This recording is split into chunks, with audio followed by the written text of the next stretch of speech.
بھر دے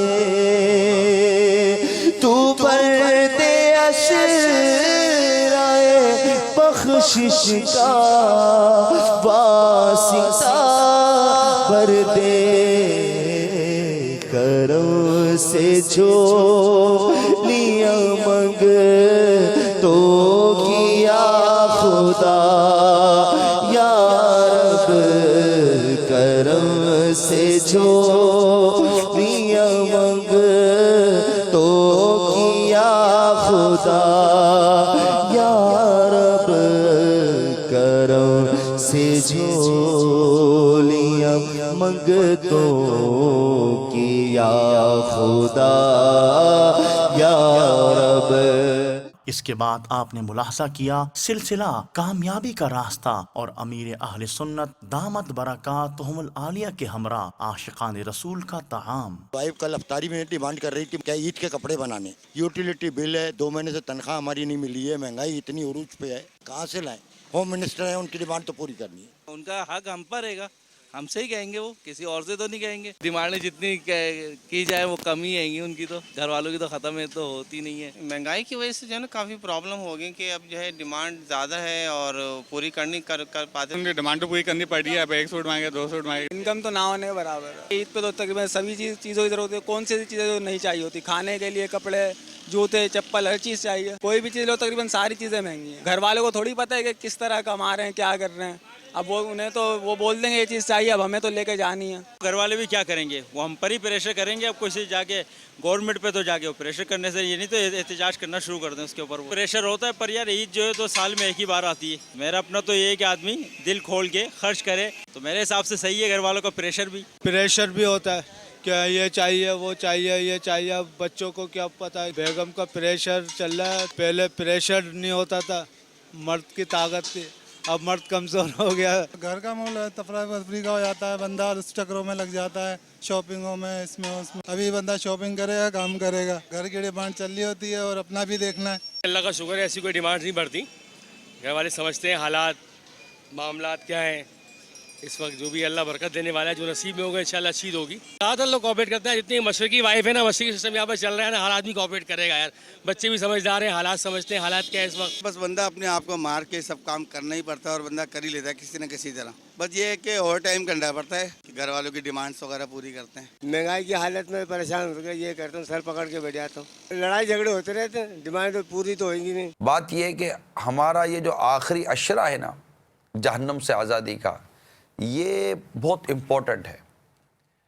اس میں رمضان کی رخصتی کے ساتھ ساتھ کہ جو عاشقان رمضان ہیں ان کے لیے ایک غم رمضان کی کیفیت بنتی ہے کہ رمضان ہم سے چھوٹ رہا ہے۔ یقیناً عید سعید یعنی چاند نظر آنے کی صورت میں جو شوال المکرم کی جو پہلی تاریخ ہوگی وہ عید ہوتی ہے ہمارے لیے۔ اللہ تبارک و تعالیٰ کا یہ بہت بڑا انعام اور بہت بڑا یہ ہم پر احسان ہے کہ اس نے ماہ رمضان کے ختم ہوتے ہی ہمیں عید جیسی مسرت بھری گھڑیاں عطا فرمائی ہیں۔ لیکن اب تک کی جو بیڈ نیوز ہے نا، بہت بری خبر میں سے خبر یہ ہے کہ ایک تعداد ہے جس نے رمضان مبارک کے روزے نہ رکھنے کا جیسے کہ ذہن بنایا ہوا ہے، تو اللہ تعالیٰ انہیں روزہ رکھنے کی توفیق عطا فرمائے اور ہمیں نیکی کی دعوت دے کر انہیں روزہ رکھنے کا ذہن دینے کی توفیق عطا فرمائے کہ اب آخری طاق راتیں ہیں۔ آخری طاق راتوں میں اور اس آخری عشرے کی مبارک راتوں میں ہمیں مزید عبادت میں تیزی کرنی چاہیے۔ یعنی ایک بزرگ رحمۃ اللہ تعالیٰ علیہ کے بارے میں یہ لکھا گیا ہے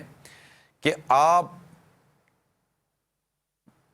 عمر کے آخری حصے میں پہنچ کر بھی بڑی کثرت کے ساتھ عبادت کیا کرتے تھے، بڑی کثرت کے ساتھ عبادت کرتے تھے۔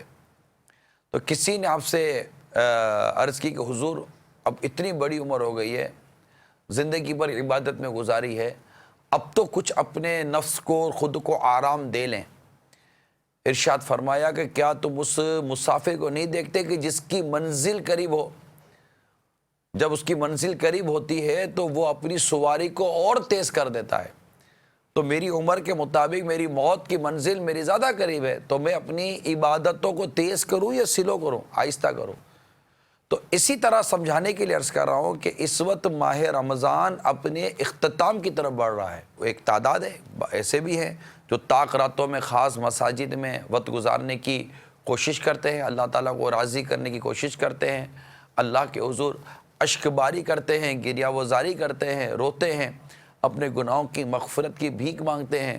گویا کہ ان کے پیش نظر جیسے وہ روایت موجود، رمضان آئے اور اپنی بخشش نہ کرو اس کی نہ خاک آلود ہو، تو اب وہ اپنی بخشش کے لیے، اپنی مغفرت کے لیے، اپنے رب کو راضی کرنے کے لیے پھر اس کریم مہمان سے مزید انعام اور اکرام کو پانے کے لیے کہ اس کی اب رخصت ہوگا، ہم زندہ ہوں یا نہ ہوں، اس ماہ نے جانا ہے، چاند رات نے آنا ہی آنا ہے، عید سعید نے آنا ہی آنا ہے. لیکن آیا ہم اس ماہ میں اپنی مغفرت کروانے میں کامیاب ہوئے یا نہیں ہوئے؟ یہ ایک سوالیہ نشان ہے، اور یہ سوالیہ نشان ہمیشہ رہے گا. ہر وقت اس خوف اور اس کیفیت کے ساتھ رہے، رب کی رحمت پر نظر بھی رکھے. یقیناً سعادت کی بات ہے، اللہ تعالیٰ کی بڑی رحمت ہے وہ جسے اللہ تبارک و تعالیٰ غفلت سے بچ کر عبادت کی توفیق عطا فرماتا ہے، اور اسے مسجد میں رہنے کی، مسجد میں بیٹھنے کی یا اعتکاف کرنے کی وہ بھی خوش دلی کے ساتھ سعادت عطا ہوتی ہے. معتکف گویا کہ دھرنا دے دیتا ہے اللہ کے دربار میں کہ یا اللہ اب مغفرت کروا کر ہی لوٹوں گا. پھر طاق راتیں آتی ہیں، عبادت کی راتیں آتی ہیں. اب ایک طبقہ ہے جو ان مبارک راتوں کو پانے کے لیے، اپنی مغفرت کی خیرات لینے کے لیے، اللہ کو راضی کرنے کے لیے مسجد کا راستہ لیتا ہے، عبادت کا راستہ لیتا ہے، اور اللہ تبارک و تعالیٰ کو راضی کرنے کا راستہ لیتا ہے. مگر ایک طبقہ وہ ہے جو کہ بازار کا راستہ لیتا ہے. بہت ساری بدعنوانیاں بڑھ جاتی ہیں. کیوں؟ ڈیمانڈ پوری کرنی ہے گھر والوں کی. میں اب ان لوگوں سے جو گھر والوں کی ڈیمانڈ پوری کرنے کے لیے حرام ذرائع آمدنی اور حرام طریقہ استعمال کرتے ہیں، ان کو میں ضرور عرض کروں گا کہ اللہ تبارک و تعالیٰ سے ڈریے اور اپنے بیوی بچوں کے لیے ناجائز راستہ اختیار مت کیجیے، ورنہ روایتوں کے مطابق قیامت کے روز یہی اہل و عیال نیکیاں لے لیں گے، ہمارے اوپر اپنے گناہ لاد دیں گے، اور ان گھر والوں کی وجہ سے کہیں اسے جہنم کی آگ میں نہ جلنا پڑے. کبھی بھی نیور پاسبل نہیں ہے. آپ ان کی ڈیمانڈیں پوری کرنے کے لیے، اور یہ ڈیمانڈیں جو ہیں وہ ایک سہولت کے لیے، آپ برا مت مانیے میرا، میں یہ نہیں کہتا کہ عید کے دن مطلب کہ بالکل آپ وہ کچھ بھی نہ ہو. ٹھیک ہے، عید کی خریداری، عید کی تیاری، یہ سب ہماری ایک زندگی کا حصہ ہے. لیکن ہم نے عید کو عمدہ کپڑے پہننے، مٹھائیاں کھانے، دعوتیں کھانے اور گھومنے پھرنے، سنیما گھروں میں جانے، تفریح گاہوں میں جانے اور ان چیزوں کی طرف لینے کا ہم نے نام عید کر لیا. اچھا خاصا نمازی عید کے روز نماز قضا کر دیتا ہے. عید کی نماز کے لیے دیکھو تو گلیوں سے ریلے کے ریلے جا رہے ہیں. جا رہے نہیں جا رہے آپ بتائیے؟ چلیں آپ کی عید پر ہم بات کر لیتے ہیں. بھائی عید کی نماز ہی پر بات کر لیجئے. آپ عید کی نماز کے لیے ریلے کے ریلے جا رہے ہیں، تیار ہو کے جا رہے ہیں، نئے کپڑے پہن کے جا رہے ہیں. اس نئے کپڑے پہننے والے سے میں پوچھتا ہوں، فجر کی نماز پڑھی تھی آپ نے؟ عید کی نماز تک دکان کھلی رکھو. کیوں؟ تاکہ میرا مال نکل جائے. کیونکہ اس کو پرواہ ہے اپنے مال کے نکالنے کی، اپنا پیسہ بچانے کی، اپنا سرمایہ بچانے کی. اس نے تیاری کی تھی رمضان المبارک سے پہلے کہ میں نے اتنا کمانا ہے. اس نے پورا اپنا وہ بنایا ہوا تھا.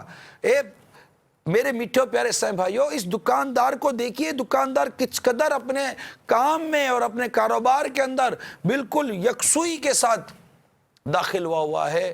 مگر اے مغفرت کی طلب رکھنے والے اسلامی بھائیوں، اے رحمت کی طلب رکھنے والے اسلامی بھائیوں، اے عبادت کا ذوق و شوق بڑھانے کا ذہن رکھنے والے اسلامی بھائیوں، اے رمضان مبارک کی مقبول اور بابرکت ساعتوں کی برکتیں پانے کا جذبہ رکھنے والے اسلامی بھائیوں، ذرا سوچئے ایسی بے چینی ہمیں بھی ہے کہ جا رہا ہے رمضان، جا رہا ہے، پکڑو طاق راتیں آ گئی ہیں، لیلۃ القدر کسی ایک رات کے اندر ملے گی، میں نے لیلۃ القدر کی رات کو پانا ہے، پانا ہے، پانا ہے. چھوڑ فکر دنیا کی، چل اعتکاف پہ چلتے ہیں. چل مسجد میں مدینہ اس کے بعد نشر کیا گیا علم و حکمت سے مزین مدنی مذاکرہ. آئیے اس کے مناظر دیکھتے ہیں. چلیں مفتی صاحب کے پاس چلتے ہیں, سوال جواب کرتے ہیں. طبیعت کیسی ہے مفتی صاحب آپ کی؟ الحمدللہ رب العالمین. آپ کیسے ہیں؟ الحمدللہ رب العالمین علی کل حال. آپ کی طرف سوال بڑھاتا ہوں مفتی صاحب. جی میرا یہ سوال ہے کہ قیام کے دوران الٹا ہاتھ اٹھ جائے تو نماز فاسد ہو جاتی ہے؟ قیام کے دوران الٹے ہاتھ پر نماز کے ٹوٹنے کا دار و مدار نہیں ہے. اصل دار و مدار ہے ایسی ایکٹیویٹی پر کہ جسے مفسد نماز قرار دیا جائے, یعنی وہ اس حیت میں آ جائے کہ دیکھنے والا اگر اسے سمجھے تو یہ سمجھے کہ یہ نماز میں نہیں ہے. اب کسی نے سیدھا ہاتھ رکھا ہوا ہے اور نیچے سے الٹا ہاتھ نکال لیا, سیدھا ہاتھ برقرار ہے, تو میں نہیں سمجھتا کہ اس کیفیت کو وہ دیکھ کر نمازی نہیں سمجھے گا, نمازی سمجھے گا اس کو. تو صرف الٹا ہاتھ, قیام میں الٹے ہاتھ کی حرکت سے نماز نہیں ٹوٹتی. ہاں کوئی ایسی حیت اس نے اپنائی جس کو مفسد نماز کہا جائے تو پھر نماز ٹوٹنے کا حکم دیا جائے گا. لیکن یہ ہے کہ مکروہ ضرور ہے. قیام کی حالت میں الٹے ہاتھ کو حرکت میں نہیں لانا چاہیے, سیدھے ہاتھ سے حرکت کرنی چاہیے. اور جو بقیہ اراکین ہیں جیسے رکوع, سجود, قعدہ وغیرہ, اس میں الٹے ہاتھ سے مطلب کہ حرکت کرنی چاہیے, خارش وغیرہ کی حاجت پڑے تو. ماشاء اللہ. شکریہ مفتی صاحب. اللہ تبارک و تعالیٰ آپ کی علم میں, عمل میں, عمر میں برکت عطا فرمائے اور آپ کا سایہ عاطفت ہم گناہ گاروں پر قائم فرمائے. آمین. بھیا کو میں اللہ اللہ دعائے مغفرت سے نوازیے گا. اللہ اللہ. یہ جو کچھ ہمیں دیتے ہیں نا, الحمدللہ, ان کا ہمارے پاس کوئی بدل نہیں ہے. الحمدللہ. بڑے زبردست بزرگ ہیں آج ہمارے اس میں. ان کا نام ہے حضرت سیدنا حبیب عجمی تصوف کی علیہ رحمت اللہ القوی. چلیں امیل سنت کی زیارت. باپا ایک منٹ, یہ سربند کے متعلق باپا کچھ مدنی پھول عطا فرما دیں. عموماً عمل اس میں ہوتا ہے جو نظر آتا ہے, یہ سربند نظر آتا نہیں. ابھی نظر آیا تو میں نے عرض کی نا کہ اب بتا دیجئے. اللہ اخلاص نصیب فرما. آمین. سربند جو ہے وہ سنت ہے کہ جب تیل لگاتے تھے میرے آقا صلی اللہ تعالی علیہ وآلہ وسلم تو کپڑے کا ایک ٹکڑا باندھ لیا کرتے تھے سر پر. تو اسی کی اس ادا کو ادا کرنے کے لیے مدنی ماحول میں کئی سربند شریف کی سنت بھی ادا کرتے ہیں. میں عرض کر رہا تھا حضرت سیدنا حبیب عجمی رحمت اللہ تعالیٰ علیہ کے متعلق کہ ان کی جو کنیت ہے وہ ابو محمد, نام حبیب بن محمد اور وطن ان کا ہے بصرہ. یہ وہ بزرگ ہیں جو سلسلہ عالیہ چشتیہ کے شجرے میں خواجہ حبیب عجمی کے نام سے مشہور ہیں. عام طور پر ان کو صرف صوفی بزرگ کے نام سے یا پیر طریقت کے حوالے سے مشہور ہیں.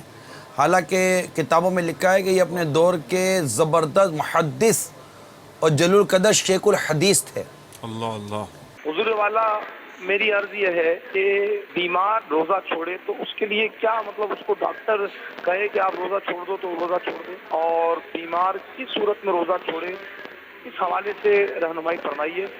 اگر طبیب حاذق, یعنی طبیب حاذق میں نے ماہر طبیب, ماہر طبیب غیر فاسق, اگر یہ کہتا ہے کہ تمہارے لیے روزہ رکھنا نقصان دہ اور تم بعد میں رکھ لینا, قضا کر لینا, ابھی فی الحال نہ رکھو, تو ایسے مریض کو روزہ قضا کر ڈالنے کی اجازت ہے. یا پھر خود اپنا تجربہ ہے کہ مرض بڑھ جائے گا یا دیر میں اچھا ہوگا, اس کا تجربہ ہے اور ظن غالب ہے اس کا کہ میں اگر روزہ نہیں چھوڑوں گا یہ ہو سکتا ہے مجھے, جو میں نے ابھی 2-3 باتیں بتائی. تو اس صورت میں بھی اس کو قضا کرنے کی اجازت ہے, لیکن قضا کرنے ہوں گے روزے. باقی عام طور پہ ڈاکٹر تو بولتے رہتے ہیں, یہ عام طور پہ یہ ڈاکٹر جو نا یہ دین کم جانتے ہوتے, یہ بیچارے مطلب بول دیتے ہیں کہ بعضوں کا تو ایسا بولتے ہیں کہ ان کو نہیں بولنا چاہیے, بہت سخت بول دیتے ہیں کہ کوئی اسلام میں سختی نہیں ہے اور یہ نہیں ہے, یہ مولانا لوگ تو بس یہ یوں بولتے ہیں آپ روزہ مت رکھو.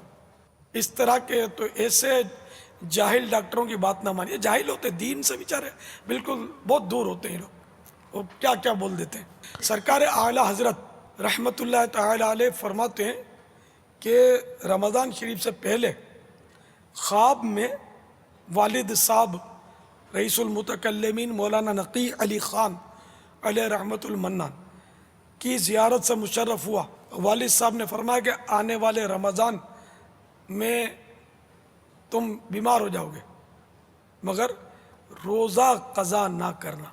تو والد صاحب کے حسب الارشاد واقعی رمضان میں بیمار ہو گیا, ٹھیک ٹھاک بیمار ہوا, لیکن میں نے کوئی روزہ قضا نہیں کیا.